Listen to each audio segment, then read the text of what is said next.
ताल ब्रुम नि कहai o ताल नि पाइथाक नि kokti shalobo मन की बात पांदा खलाइका मन्त्री बखर नरेंद्र मोदी मन की बात नि 106 एपिसोड हा कतनि लुकुरगनो तेर नि जराwo खा kaham yafarka aboni logi गोबां बा kok rok samai nukjaka Modi no bo saklaika o pandao obo hai jora rogo ongoi tongkha jefru ha kotoni lukurok tongthoklaijak norokno ang phai tongnai tebo ter ni bagai hamba yafaro 29 October मन की बात पांदाओ Modi सामाय नुकजाखा vocal for local हनै आमचाइनि सिमिनो product पाइना बागै tourist रगनो बो साका ते आमचाइनि मानु खुनै पाइ UPI no use खाना बागै बो साकलाइखा मोदी फाइतनै 31 October बारथा कोतनि कसा मन्त्री बख्रक इंदिरा गांधी नि थैमानि साल कोक्ति सालनि मन की बात पांदाओ इंदिरा गांधी नो बो बरम याफरका Modi abon logi 31 October salmariwo Sardar Vallabhbhai Patel ni आजैमानि सालनो पालाइजांनानि ककबर साका मोदी।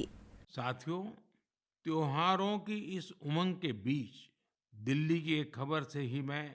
मन की बात की शुरुआत करना चाहता हूं। इस महीने की शुरुआत में गांधी जयंती के अवसर पर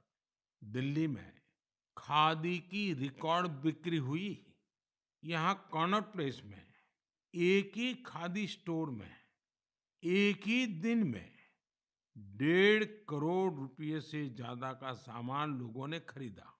इस महीने चल रहे खादी महोत्सव ने एक बार फिर बिक्री के अपने सारे पुराने रिकॉर्ड तोड़ दिए हैं। आपको एक और बात जानकर भी बहुत अच्छा लगेगा। 10 साल पहले देश में जहां खादी प्रोडक्ट्स की बिक्री बड़ी मुश्किल से 30,000 करोड़ रुपए से भी कम थी, अब ये बढ़कर 1.25 करोड़ रुपए के आसपास पहुंच रही है। Bureau report कोखरंग।